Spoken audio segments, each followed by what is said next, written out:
I think it's so easy to look at a job description and be like, oh, I could do that, especially as perfectionist Yeah. people. So you remember, okay, this is who I am. This is what I want, not this is what I should do.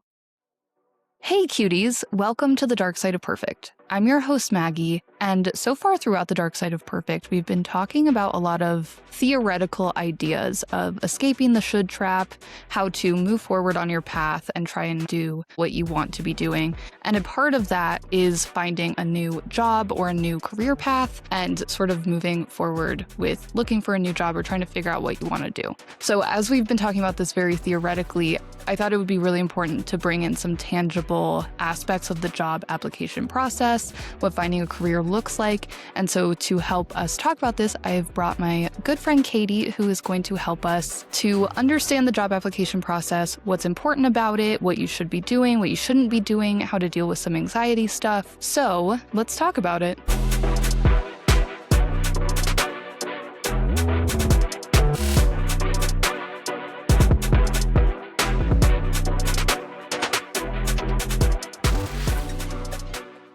Hi, Katie. Welcome to the Dark Side of Perfect. Thanks. I'm so excited to be here.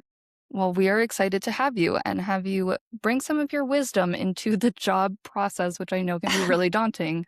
Okay, hopefully I can help. So before we get started, do you want to share with the listeners some context behind you and your beautiful journey? Sure. Like I said, I'm so excited to be here. I met Maggie in grad school. We were both getting our MBAs, and I'm so glad she asked me to be on this episode because my journey with career and job applications has definitely been a learning experience, and hopefully my journey can help a lot of you. Right now I'm working in tech. Most of my career I've worked in tech, but I've really jumped around all sorts of job functions from sales, marketing, operations, HR. Now on the product side, definitely mastered the pivot. And yeah, what else, Maggie? What should I say? I think that sounds good. And then I do want to say as a disclaimer before we get started that all jobs and industries are different. So everything that we're talking about today is sort of a general advice and general idea of the job application process. Yeah, definitely. Definitely. My advice might lean more corporate interviews if we get into interviews and stuff. So before we talk about tangible stuff, I want to talk abstract because that is what I'm good at talking about, apparently, is just abstract stuff. So when you were making the choice to move to different careers or go to grad school or whatever you were doing, how do you know when it's time to move on and start exploring alternatives, especially with the overwhelming prospect of job searching? Ooh, good question. So, how do you know when it's time? At least for me, it was very obvious because as a fellow perfect girl, I was very burnt out in a lot of my jobs early on. So after college, I started my career in startups. So very small companies, lots of scrappy work, lots of figuring things out on the fly, which can be awesome. But I took a lot of that responsibility, I guess, on myself. As a perfect girl, you see all of the different hats that could be worn, and then instinctively you wear all of them. Oh, yeah. Which We're then holding the company on our shoulders. Yeah. It's life or whether death. you work big or small, but you start out small, which is even harder because there's all the expectation of working small. Yes, yes. And I was working in marketing and sales, and I think I was just, I don't know, learning about myself, and I really loved my team and the problems that I was solving, but I was in very business forward roles, but didn't feel like I had the business background or business know-how. So that's why I decided to go back and get my MBA and go to grad school, was just because one, I love learning, and two, because I felt like it would open a lot more possibilities for me to thrive in the business world. And I felt like I was honestly so burnt out from my jobs that I felt like I couldn't pivot on my own, that I needed more time. And I feel like you've talked about this Yeah. too, of just Like needing going an to grad school to escape. stall. Yeah, Yeah. yeah. Just needing a breather to figure out who I am and what else I want to do. And I think throughout my initial career journey, my first two startups that I worked at two startups, and then I went to grad school. I don't know. Because I got so burnt out and because work is such a big part of our lives, I really developed this passion around making work better. So that's kind of why I went back to grad school, because maybe I'll work in change management or HR or something. And Yeah. that's been something that I don't know, I've been passionate about. It's not the path that I'm following now in a traditional sense, but it's definitely something I try to embody in every role, is just how can we make our work life better? I don't know what I'm talking about. What's the question? No, I think that you Oh, answered like it. how to know when to switch. Yeah. Yeah. Yeah. I think if you're not finding joy, if you're dreading going in, if you're God, I feel like at some of my very first jobs in high school, I would make myself physically sick before going into work. So I Yeah. think it's just like, I don't know, taking that time to reflect and really think about what else could be out there. And if you are burnt out, taking it slow and being kind to yourself. Cause I don't know, the whole job searching process is such an undertaking and it can take a lot of time. Yeah, it can. So if you are burnt out in your job, taking it slow with the job searching is a good first step so that you don't get burnt out on job searching. Okay, so then if you realize that you need a new start and you need to move on, where should you start? Should you just start looking at jobs? Should you do a values assessment to try and figure out what you want to do? Like how you were saying you wanted to be better at business or do change management. And so knowing that you wanted to do that, or should you just jump right in? What are your thoughts on where to start before we start talking about how to start? No, I think that's a really thoughtful question. And I think it depends on, do you know what you want yet? If you know exactly what you want and you're just one of those people that are like, okay, I know I want to do this, then I think it makes sense to jump right into job searching and reaching out to people on LinkedIn and networking. But if you're anything like me, Or me. I have no idea what I want to do and I want to do everything. And I think just jumping right into job searching, if you aren't exactly sure what you want to do, can be really overwhelming because then you're just reading a job description and you're Yeah. like, oh, I could do this. Let me just apply. And you're just kind of seeing what sticks, which is fine for some people. But I think because the job search process can be so overwhelming, I do think it makes sense to like have some intention going into it and like reflecting. I don't know. What did you do in terms of value searching or values alignment? Well, I think that it's interesting because I don't really care what I do or Yeah. what industry it Mm-hmm. is, but I do know that I want to have specific bullet points at whatever job I do. So I think what Mm-hmm. was important for me was figuring out what was important, like, I guess, green light, what I absolutely needed to have, yellow light, what would be great to have, red light, things that were kind of deal breakers for me. Mm. Yeah. So, That. what's very important to me is work life balance and that I get to use some sort of creativity in my job and that I get to have the flexibility to kind of take on the things that I like, even if that means doing things I don't like sometimes. And like some nice to haves are like obviously salary and vacation days or whatever. And then the red lights were things where I'm sitting at a desk all day with no autonomy or power and I'm just a number and I didn't want to be a part of that by any means. So like kind of that system. Yeah, I think that's a good system. So something I did that I found in a book that I honestly didn't read, but I think you should read if you feel so inclined. But it's called Designing Your Life: How to Build a Well-Lived, Joyful Life. And it's by Bill Burnett and Dave Evans. And they are from the Stanford Life Design Lab. And they bring this like design approach to how to figure out what you want to do with your life. But something in the book that I found really helpful and that I keep referring back to are these things called a work view and a life view. And it's basically like writing prompts where you write down what do you want your work life to look like and what do you want your like life outside of work to look like. And it's, questions like, what does work mean to you? What are the most important things about work? And what do you want in your life? Like, what's kind of important to you in non-work life too? And I think like having that kind of map that I can go back to when I look at a job to compare, does this fit into those things, I think was really helpful and something that I refer back to now.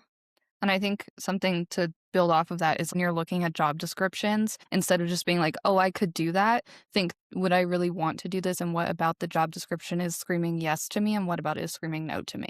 Yeah. Even if you're not going to apply for that job, just looking at descriptions and figuring out what you like and don't like about them, which then can help you narrow down industry and role. Yeah, totally agree. I think it's so easy to like look at a job description and be like, oh, I could do that, especially as like perfectionist people.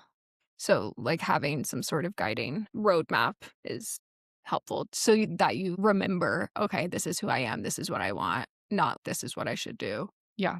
Okay, so right before we get into tangible stuff, I do want to say that as we're talking about job stuff and creating the life that you want and going after the job you want, there's a huge difference between doing what you have to do and doing what you want to do.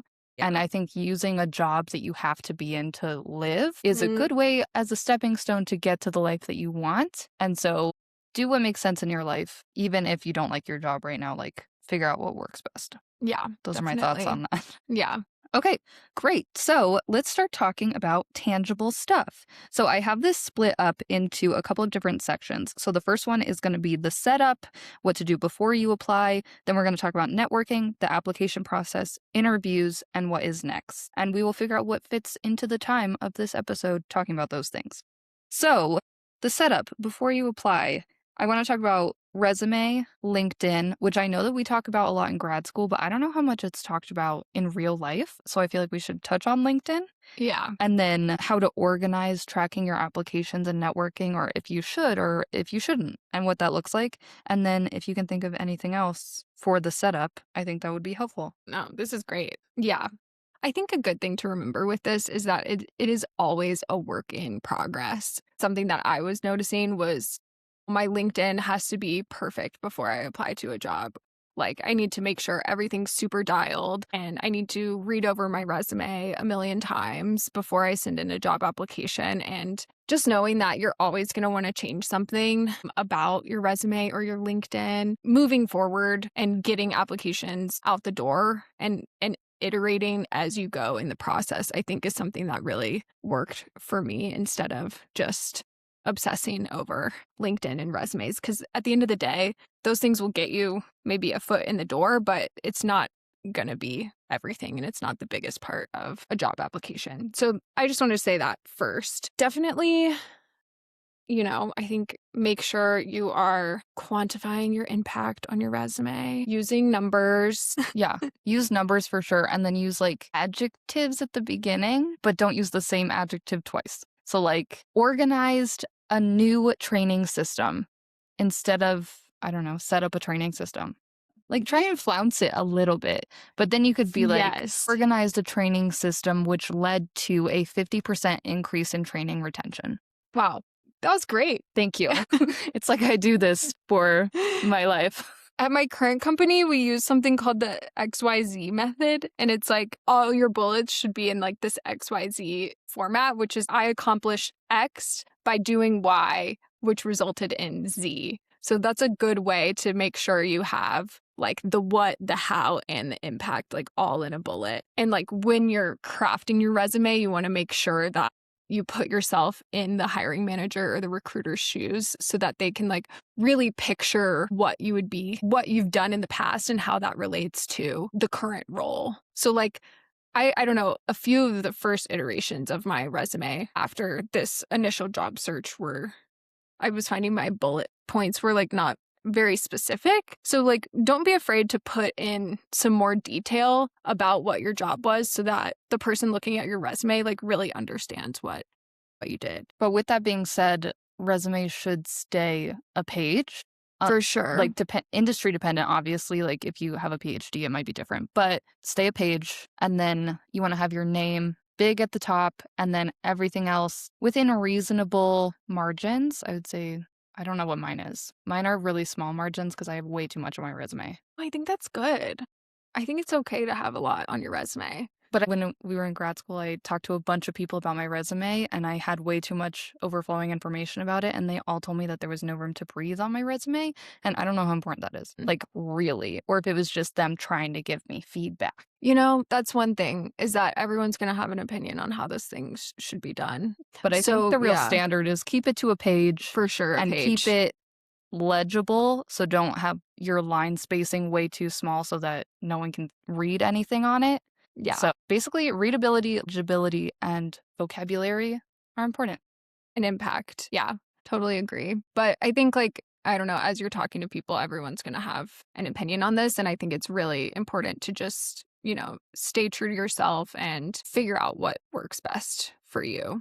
And just because someone tells you you need to change something doesn't mean you absolutely have to. Something else I think is getting some sort of organization system down to track your applications and your networking. So I just had a spreadsheet where I tracked all my jobs that I applied to, what industry they were for, like, did I get rejected or did I make it to a phone screening, like the status, just so that I could like keep track of my stats and kind of honestly gamify it for myself and see the progress that I was making and where I was having the most success. I also included on mine how badly I wanted the job. Yeah. And like the vibes of it, because if it was like a really high vibe, then I would know that I should do a follow-up or something like that. But if it was a low vibe, then I didn't really pay it much mind if I didn't get a call back or something like that. Yeah, definitely. And you can have your values right on that spreadsheet too, or your work view and your life view so that you can easily refer back to what you want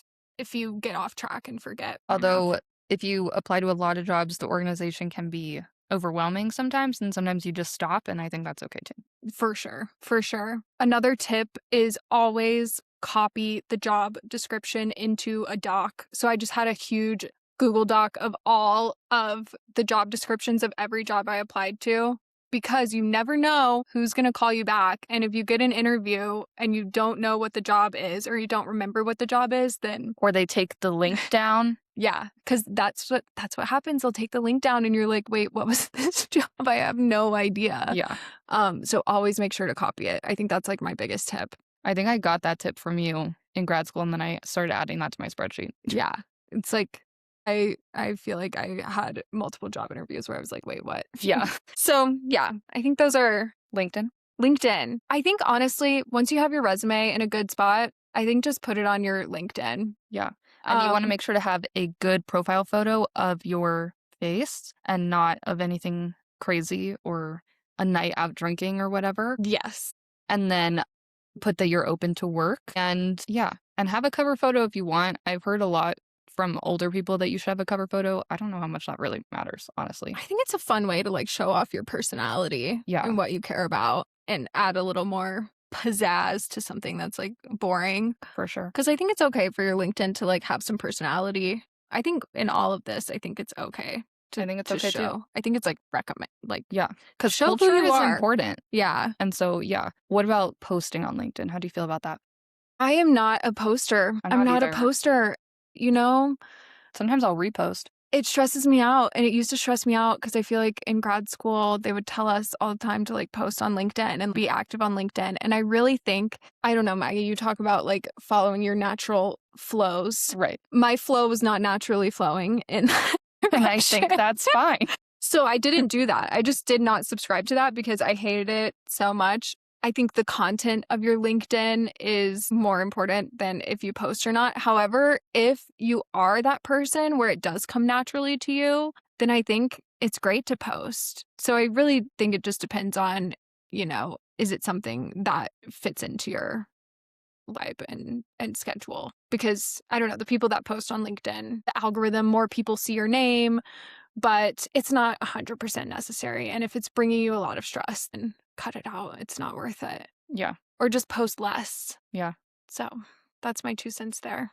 I still don't post. I don't post either. But sometimes I'll look on LinkedIn and I'll repost, especially for things that are important to me, like the environment or fundraising efforts I've been involved in the past, things like that. But I don't personally post about any of it. So, okay. So anything else for the setup that you can think of? No, just like, I think just always be nice to yourself because this is a hard thing to get started.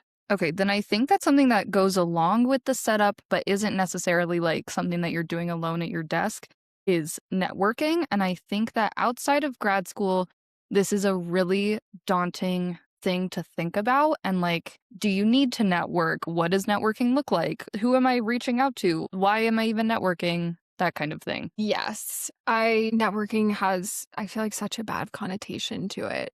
Yeah, I think so too. It has a bad rep. I feel like before grad school, when I thought of networking, I thought of like stuffy old people events that you have to go to, wear a name tag, and just have like a perfect elevator pitch laid out to tell people who are never going to talk to you.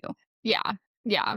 And I think networking events outside of college or grad school are kind of rare Yeah. unless they're, like, at your job. Or if you are a part of like an organization Mhm. like the American Chemical Society, which I have True, been a part of since I was a chemistry major, but I don't go to any of those events because I don't do chemistry stuff. but you could. Could. But I don't know, I think networking can sound so scary. I think you're right, but I feel like if you just think about it, it's like a learning opportunity and an opportunity to, talk to someone that is doing something you might be interested in, and just a conversation. I think it really lowers the Yeah, if you think barriers. about it more like, "Oh, I'm gonna talk to you to learn more about your job instead of to ask you for a job," I think that that works, and if you have to let go of the perfect girl mindset of having a perfect elevator pitch for networking. I think that also Yeah. lowers the barrier Oh my of it. god. Okay, so, networking. What is it? How do you do it? What are your thoughts? I think maybe start with people you already know and trust. So, like, your professors, I think that counts as networking. Percent. Any mentors that you may have in your life. Any friends with a job you're interested in? Friends, and then ask the person you're talking to if they know anyone else that would be helpful for you to talk to. Yep. But it's really just about, it's not about, asking for a job. Sometimes these things lead to a job, sometimes, most of the time, they don't. But it's just a good opportunity to, like, get out there and learn more about something that you're interested in, or just, like, they don't even have to work in a field you're interested in. A small part of their job might be something you're interested in, but just going into that conversation with, like, here's what I want to learn, I Yeah. think is important. I think it's important to always go into a networking call or meetup with a goal in mind of what you want to learn and what you want to get out of that. So that even if you don't go in with these perfectly curated questions and you are just following the conversation, you can know what you're trying to learn from them. And I think that's really important. Yeah, I would get so nervous before networking Me calls. I too. still kind of do. I honestly It don't do them because I it's get nervous, but I should do them more. it's I don't know. I feel like it's scary I don't know. I feel like the whole job searching process is just constantly putting yourself out there, and networking is just one of those other ways where you're just, like, being really vulnerable and putting yourself out there and reaching out and asking for help, which can be really hard, especially if you're the type of person that puts a lot of pressure on yourself. Especially if you don't know the person that you're reaching out to and it's a cold reach out and you found Yeah. them on LinkedIn through someone else's network or something. And it's not like, can you connect me to someone? But it's like, oh, this is a random person. Let me DM them on LinkedIn. Yeah, but if they said yes, that's such a good sign. That means they're a good person and they wanna be talking to you, and you're not a burden on their time. If they didn't wanna talk to you, they would have said no, or they would have just ghosted you, which is totally fine. Honestly, good. I didn't wanna talk to you either. Yeah, literally. So, how do you go about finding people to reach out to other than, like, I guess, asking people you already know if you could talk to someone? I think searching on LinkedIn is a good way, just people that are working in industries you're interested in or in roles that you're interested in, and just seeing, if you're connected with them. But you can also do cold outreach too. I don't know, people will surprise you, and people love to talk about themselves. How would you They go will say about writing yes. that message? I think it's just like, "Hey, I'm Katie. I'm interested in XYZ. I saw that you do XYZ. Would you be open to chatting with me about it? I really wanna learn more. Yeah. Keep it Would simple. love to get a Zoom Yeah. call or a in-person coffee And to then just pick your brain." And then I think that leads us to what we're all wondering, which is once you set up this call, what does that look like? What do I wear? Should I do Zoom? Should I do in person? Do I pay for their coffee? Gosh, the pay for your coffee. Oh, that's so awkward. That will never not be awkward. My advice is get there first, buy your own coffee, and find a table. That is a good way to go. That's a really good way to go. Just take control of the situation and just buy the coffee. I think if you happen to be in line together with them, offer to buy their coffee. Just do it. Just offer to buy it. They are spending their time with you. Yeah. So just offer to buy it. Likely they'll say no. They'll be like, actually, let me buy your coffee. If they say yes, you just got to take the L. Yeah, but I think that's just the default. It's always going to be weird though. And that's such a small part of the whole ordeal. They probably won't even remember, It always feels like the most awkward part though. But I think in person is great and preferred if you have the time and you can meet up with someone in person, just so that they can like get a sense for the real you and it's more intentional than a Zoom call. But I would say if it is not like an active interview situation, do not bring your resume, do not bring your transcripts, nothing Very like true. that. You're there to talk to them, not for them to review your documents and then talk to you about them. If you're just Very coming out of true. college or something, and this is advice for that kind of situation. Yeah, I think have your story down, which that could be a whole episode in and of itself, is Literally, telling yeah. your story, which was the hardest part for me. But have some version of like why you're interested in what you're interested in and just a little bit about you, and then 2 to 3 questions about their line of work. And that's it. That's all you need to prepare is 2 to 3 questions, because these are going to be short. They're going to be like 30 minutes and the conversation is going to flow. It's going to flow. You're going to think of questions on the fly. So yeah, just keeping it. You don't need like 10 questions. Just need a little bit about yourself in 2 to 3. And then at the end, you're like, anyone else you'd recommend me talking to or any other advice you have for me? And then that's it. Always send a thank you email. Always send a thank you email. Yeah, for sure. And in that thank you email, you can also reiterate, like, if you think of anyone else that would be helpful for me to talk to, or if you think of anything, feel free to reach back out to me and we can set something else up or whatever. Yeah. Yeah. And I think that's not working. Oh, what to wear? Just be you, I guess. Be you. You don't have to be too professional. Yeah. Unless it's like banking, maybe. Yeah. It depends on industry, I guess. But I think mostly, just be you. Yeah. Look nice. Feel good about yourself. I think that's most important. Yeah. You don't have to wear a suit. Definitely not. Or dress pants or anything like that. No. I usually wear like jeans and a nice sweater and then I do something with my hair, throw on some mascara. Yeah. Call it a day. Totally. Okay. Cool. Anything else in networking? I feel like that was a really good bit, just nuggets of advice. Yeah. Okay, great.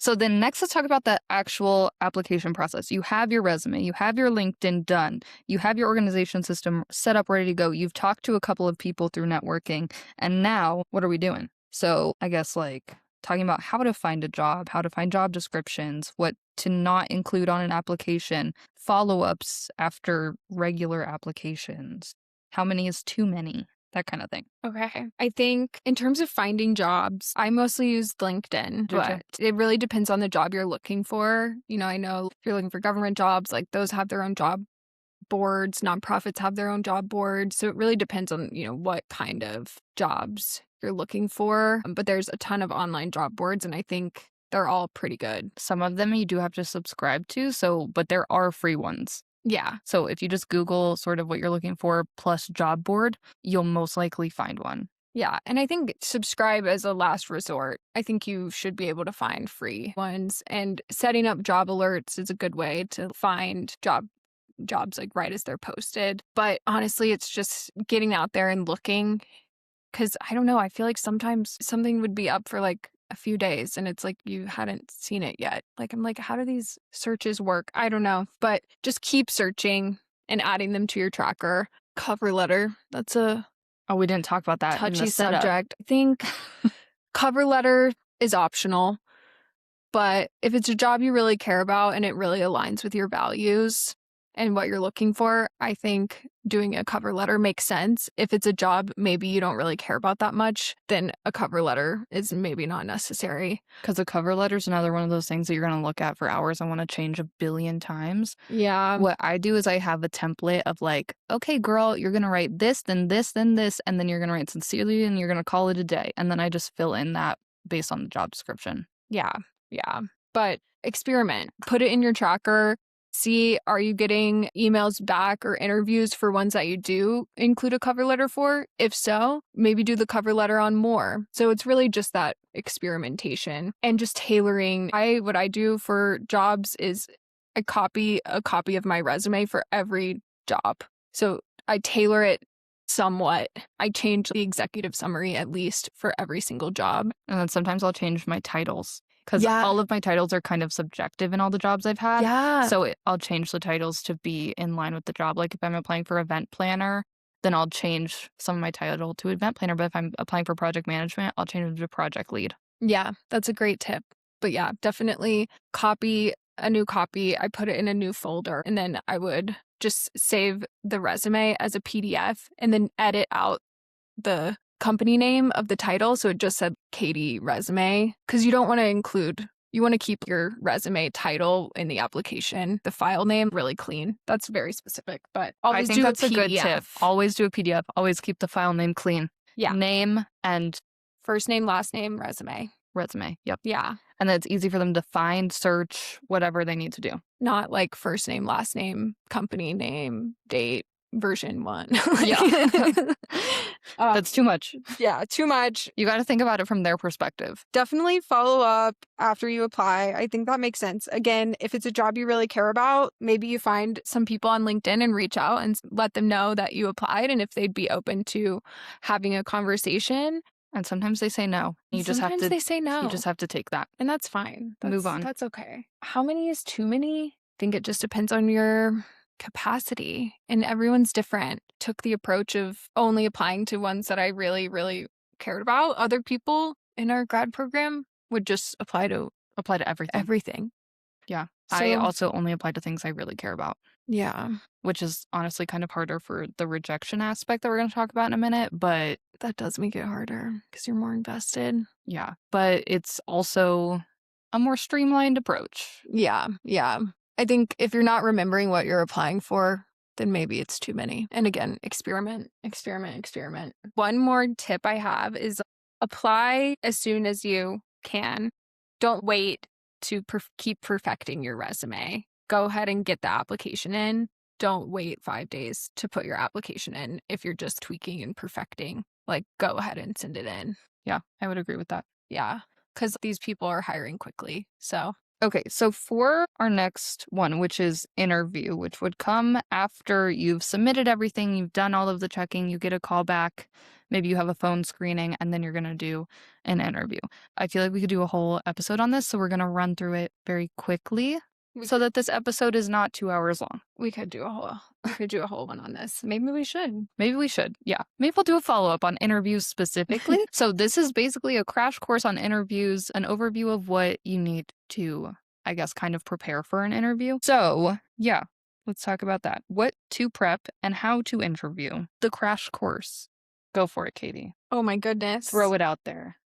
I can't keep this short. Crash course. As perfect girls, I think understanding this is a huge effing win that you got to the interview. Yes. So take a moment and congratulate yourself for that. And just look at the interview as not a performance, not a test. Take that pressure off. This is just an opportunity for you to, one, learn more about them and for them to learn more about you, to see if it's a good mutual fit. What interviewers are looking for, one, I think they want someone with relevant experience, obviously, which you have because you already got the interview. Okay. So just being able to speak to that. But two, interviewers are looking for someone that they would want to work with, someone that seems like a good person, a good teammate. So don't be afraid to show some authenticity and vulnerability. Be yourself. Yeah. And of course, there are different types of interviews. And so some of them are more knowledge-based, some of them are more personality-based. But typically the first one, I would say, is probably going to be more personality based. Show off who you are. They're going to ask you questions about your experience and your life's journey. So bring yourself to that conversation. And then also remember that the interview is as much for them as it is for you. Definitely. So always prepare questions for them. Look at the job application, figure out if there's anything that you need some clarification on, or even just anything you want to expand on. And have those so that you know that it's a good fit for you, especially if you're breaking the should trap and you're trying to find a job that you're going to like. You want to make sure that this is a job you're going to like. For sure. And make sure you have some questions for them prepared always. You never want to be in that situation where they're like, okay, what are your questions for me? And you don't have any. That's a really bad look. Yeah. So don't think you're going to come up with them on the spot, because you're going to be nervous and they know that you're nervous. So you can use that a little bit as a leeway, but always have some prepared. Yeah. And if you are put on the spot and they ask you if you have any questions and you don't have any, try to make one up.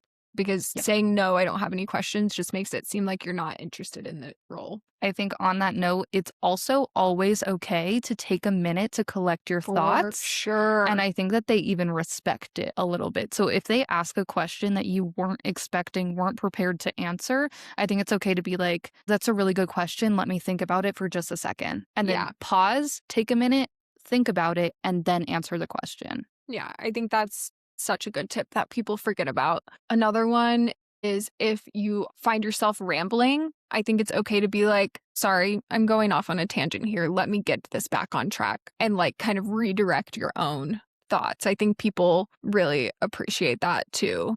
So just, being honest.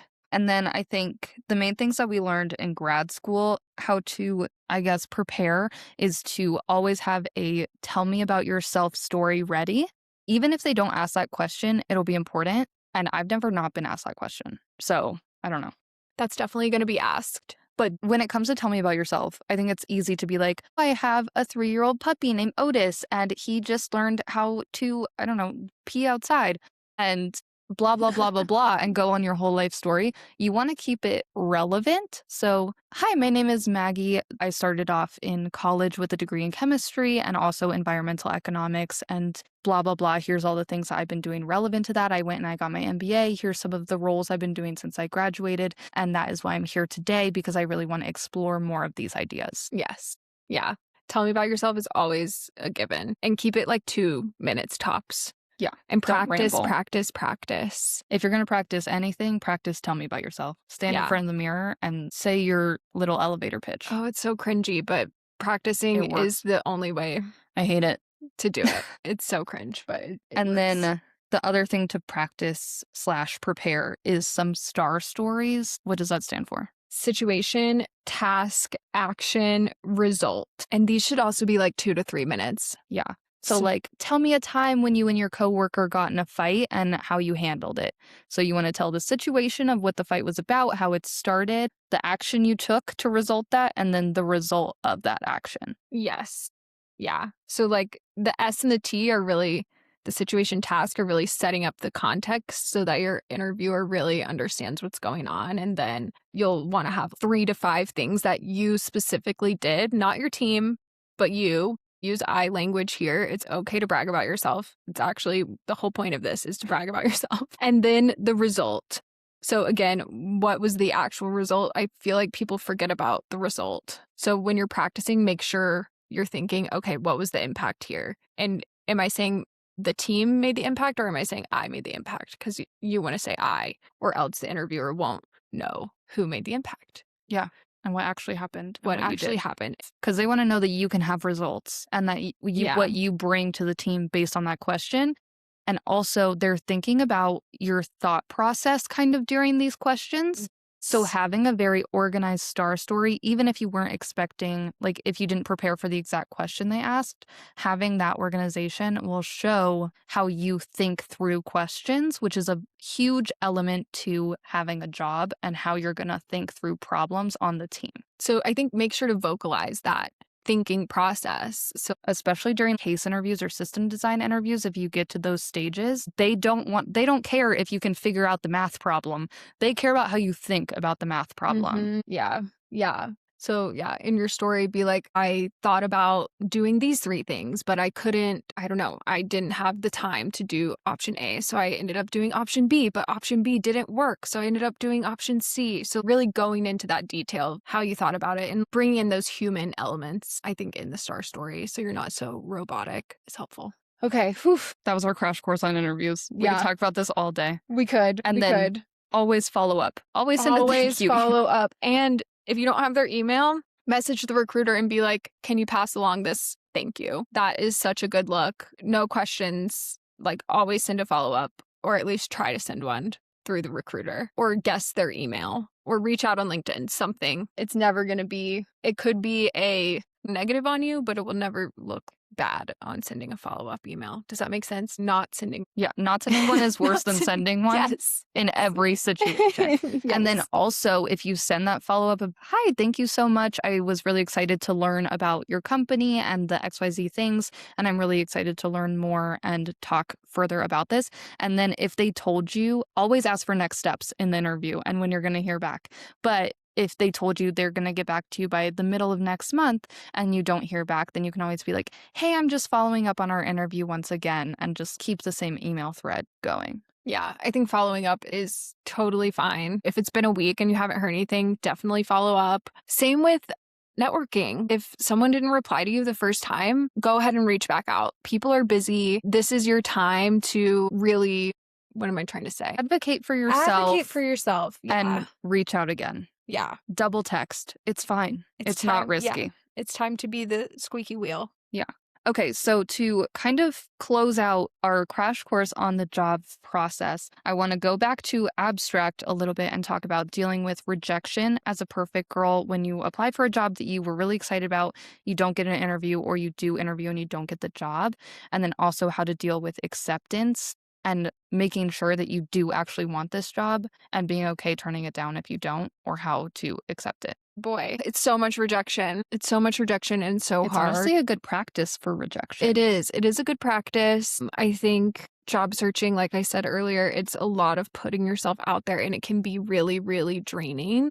So just making sure that you're going at your own pace, taking time for yourself throughout the process, really like practicing your self-compassion practice is going to make you more resilient to be able to handle this rejection, which is inevitably going to happen. Everyone goes through rejection in a job search, a lot of rejection, but keeping in mind that it only takes one yes. So you could apply to 100 jobs, but you only need to find one person to say yes. And holding on to that through all of the rejections is something that kept me going. And I think I never usually recommend this, but I think it's also a sort of a dissociative element to it where you have to think of the job and that life is something totally outside of yourself, has nothing to do with you. So even if you do interview and you don't get the job, you have to remember that probably 100 other people applied for this job and it's probably not personal.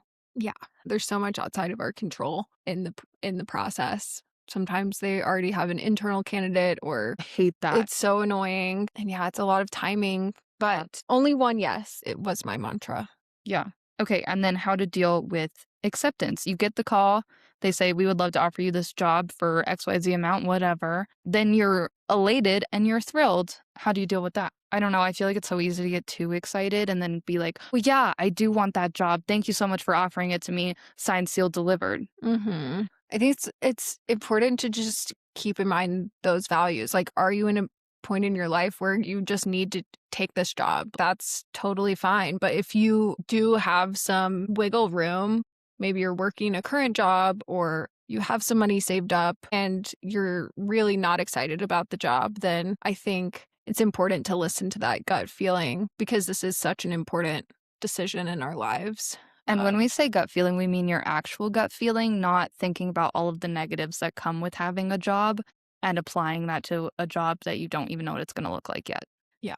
We don't mean the overthinking. We mean the actual gut feeling of do you not want it? Yeah. Yeah. Really dig into those fears. Is it just because you're layered and think you can't do it? Or do you actually really think you'll hate your life? So we have talked about resume, LinkedIn, hacking, networking, applications, interviews, and rejection and acceptance. That is a lot to talk about in one episode.